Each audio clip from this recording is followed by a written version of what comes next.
Alicia Duarte presentarà el tema incontinència. Hola, molt bon dia a tothom. Abans de tot, volia donar les gràcies a l'organització per haver-me convidat i sobretot a tot el públic per escoltar-me. A mi m'ha tocat fer la incontinència. Llavors definirem la incontinència urinària com la pèrdua involuntària d'orina per la uretra. Aquesta és una pèrdua que es pot objectivar, ocasionant problemes socials i higiènics a la persona. La incontinència fecal és la incapacitat de retenir el contingut intestinal, sigui de la consistència que sigui, ocasionant problemes socials i higiènics a la persona. Com tenim la situació actual?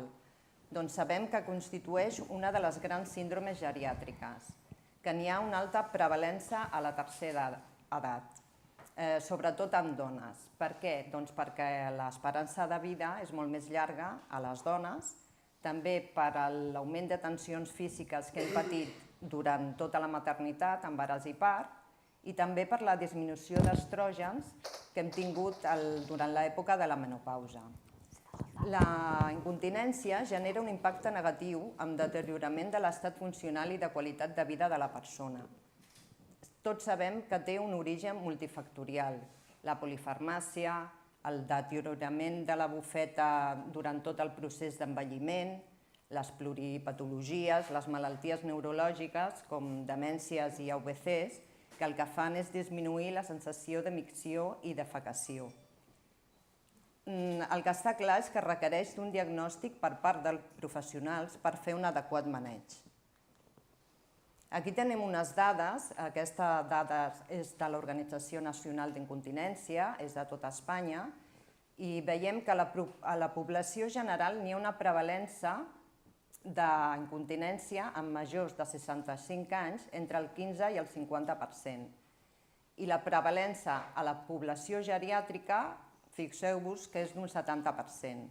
Això vol dir que suposa una despesa de 42 milions d'euros a l'any, que és un 4,4% de tota la factura farmacèutica, que això és moltíssim. Com repercuteix? Doncs n'hi ha una disminució de l'autoestima que pot provocar una depressió, també n'hi ha un sentiment de vergonya quan es pateix incontinència que pot provocar un aïllament. El que està clar és que depenen de terceres persones per anar sols al lavabo o per canviar els elàstics. La repercussió més important crec que són les caigudes. El pacient vol anar sol al lavabo, té, per exemple, una incontinència d'urgència, s'aixeca de pressa per la nit i cau, amb les conseqüències que tots sabem. Les infeccions d'orina per una higiene deficitària, les lesions a la pell, aquestes lesions poden anar des dels eritemes, maceracions, fins a l'aparició de nafres. I l'augment de la despesa econòmica, tant de despesa de gastos indirectes com a directes, com és l'augment de despeses dels absorbents. El risc de patir una incontinència és la immobilitat, el sexe, aquí faltaria l'edat també, el fet que un pacient ingressi en una institució, sabeu que moltes vegades l'ingrés provoca una davallada funcional i cognitiva important, les infeccions d'orina, les retencions agudes d'orina, la polimedicació, el deteriorament funcional i cognitiu, demències i AVCs, impactacions fecals, neoplàsies vesicals i les barreres arquitectòniques, entre altres factors de risc, perquè n'hi ha molts més. Ara veurem els tipus d'incontinència. Quan hi ha una pèrdua involuntària d'orina o de femta que no supera les 4 setmanes, estem parlant d'incontinència aguda o reversible. Quan ja ha superat aquest període de temps, parlem d'una incontinència crònica. En la urinària tenim 5 tipus i en la fecal en tenim 3. La incontinència urinària d'urgència és aquella pèrdua involuntària d'orina amb una sensació molt intensa d'orinar que no podem retardar. Això és degut a que n'hi ha unes contraccions involuntàries de la bufeta degudes a que n'hi ha una inestabilitat de la musculatura del detrusor. És molt típic, més freqüent en homes. Després tenim la incontinència d'esforç. La pèrdua d'orina està associada a qualsevol activitat o activitat física que impliqui un augment de la pressió intraabdominal, com per exemple el fet de riure, d'estossegar, d'aixecar pes, i normalment és més freqüent en les dones per una debilitat de la musculatura del sòl pèlvic. Després està la incontinència de vessament. Aquestes pèrdues d'orina es fan perquè aquí la bufeta està flàccida i és incapaç de fer una contracció per a buidar tota aquesta bufeta. És a dir, aquesta bufeta es contrau, però es contrau molt poquet. Llavors va fent unes pèrdues contínues d'orina, però no acaba de buidar tota la bufeta. La incontinència funcional és aquella que la persona és incapaç, té pèrdues d'orina perquè la persona és incapaç d'anar sol al lavabo, o bé perquè ja té una lesió cerebral degut a una demència o degut a una OBC, on s'ha disminuït ja la sensació de micció. La incontinència mixta no és més que la combinació de la d'urgència i la d'esforç, i en la incontinència fecal tenim la incontinència fecal passiva, on hi ha pèrdua de fenta sense sensació de defecació, la fecal d'urgència, que el mateix mecanisme és com la urinària d'urgència, aquí sí que n'hi ha sensació de defecació, i en la postdefecació també dita el tacat postdefecació, tampoc n'hi ha sensació de defecació. Què fem nosaltres? Doncs tenim un ingrés. Veiem, li preguntem si se li escapa l'orina o no. Si és que sí, veiem el període de temps que porta en aquesta situació. Llavors establim si la incontinència és crònica o és complexa. Si és crònica o és aguda. En el cas que sigui crònica, el que fem amb l'historial de salut, l'anamnesis i tota la informació que tenim clínica d'aquest pacient, el que fem, l'equip d'atenció residencial fa una valoració d'incontinència. Quin és l'objectiu?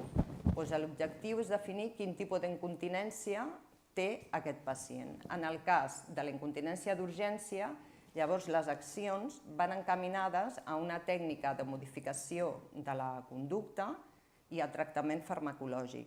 Com fem aquesta tècnica? En la incontinència d'urgència és bo fer les miccions programades per fer una mica de reeducació d'esfínters. Això consisteix en portar el pacient cada 2 hores al lavabo, registrar-ho tot, i es va allargant el temps a mesura que van disminuint les freqüències de les fuites. També, si el nivell cognitiu del pacient ho permet, junt amb el fisio del centre, podem fer com un programa d'exercicis per rehabilitar la musculatura del sòl pèlvic, però clar, no ha de tenir cap deteriorament cognitiu. En l'incontinència d'esforç s'hauria de fer una valoració quirúrgica. El que passa que amb la comorbilitat dels nostres pacients, la majoria de vegades això no és viable i llavors es fa el mateix, una tècnica de modificació de la conducta i tractament farmacològic. La diferència és que els fàrmacs que es fan servir en la incontinència d'urgència són anticolinèrgics i en la d'esforç són blocadors alfa-adrenèrgics. Hem de tenir en compte perquè amb tota la polifarmàcia dels nostres pacients el que succeeix és que quan dones aquests fàrmacs poden augmentar la desorientació dels pacients i també a nivell cerebral poden disminuir la sensació de micció. Després tenim la incontinència de vessament, que com actuem amb aquesta incontinència? Doncs el que fem, hem dit que és una bufeta flàccida que no s'acaba de buidar, va tenint petites pèrdues, no s'acaba de buidar i sempre queda orina retinguda, amb la qual cosa són els típics pacients que ens fan infeccions urinàries de repetició. Normalment les contraccions d'aquesta bufeta no es fan totalment per un problema obstructiu, en el cas dels homes per la pròstata. El que hem de fer és portar-los a l'uròleg. Habitualment són pacients que acaben amb ensot de vesical permanent. Podem intentar una tècnica de reeducació de la conducta, però la majoria de vegades no dona resultat. I en la incontinència funcional el que hem de fer, hem dit que és un pacient que és continent però és incapaç d'anar sol al lavabo, doncs hem d'actuar a nivell social, que el cuidador el porti, que no posar barreres arquitectòniques.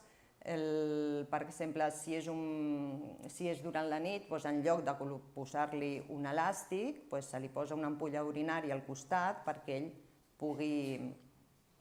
pugui agafar-la. En la incontinència fecal, el nostre objectiu el que és aconseguir un ritme de posicional diari. El que està comprovat que si tu li dones a un pacient un laxant oral la nit anterior i pel matí administres un laxant rectal i poses aquest pacient al lavabo durant 20 minuts, al cap del temps el que aconseguim és un ritme de posicional, que no tindrà continència d'esfínter perquè no té sensació, el més segur, però aconseguirem que almenys durant el dia aquest pacient no tingui fuites. Com abordem tot això? Hem de tenir en compte el tipus d'incontinència, o sigui, el diagnòstic és fonamental. Hem de veure si és urinària, quin tipus d'urinària és, si és fecal i si té les dues, si és doble. Hem de tenir en compte les freqüències de les fuites, si aquestes fuites són ocasionals o permanents. Per això hem de passar escales. Hem de passar escala de la incontinència d'urgència, de la incontinència d'esforç. Hem de veure aquestes fuites si són petites, mitjanes o grans. Hem de veure el deteriorament funcional i cognitiu d'aquest pacient. Per això també hem de passar escales. Hem de passar el Bartel, el Tinetti, hem de passar Pfeiffer. El més important, suport del cuidador. Hem de conèixer el número de cuidadors que té cada centre, com estan organitzats, si n'hi ha implicació i sobretot la formació dels cuidadors. Nosaltres sabeu que fem tallers d'incontinència per formar a tots els professionals que vulguin. Sense ells és impossible fer una reeducació i fer un maneig adequat de la incontinència. Llavors, finalment, si no podem reeducar, hem de fer un tractament pal·liatiu de la incontinència. Per finalitzar, el que fem són l'adequació dels sistemes de continència. Aquesta adequació penseu que ha de ser individualitzada. Hem de fer, els sistemes de continència són els absorbents, anatòmics i elàstics, col·lectors urinaris en el cas dels homes, ampolles urinàries i sondes vesicals permanents. Els absorbents, que són els que més fem servir, hem de pensar sobretot en l'adequació de la talla, mirar sobretot la constitució de la persona. Si la senyora Maria és molt primeta, no li podem posar un bolquer de la talla gran. Hem de veure les pèrdues d'orina. Si són petites no cal portar un elàstic, s'ha de portar un anatòmic.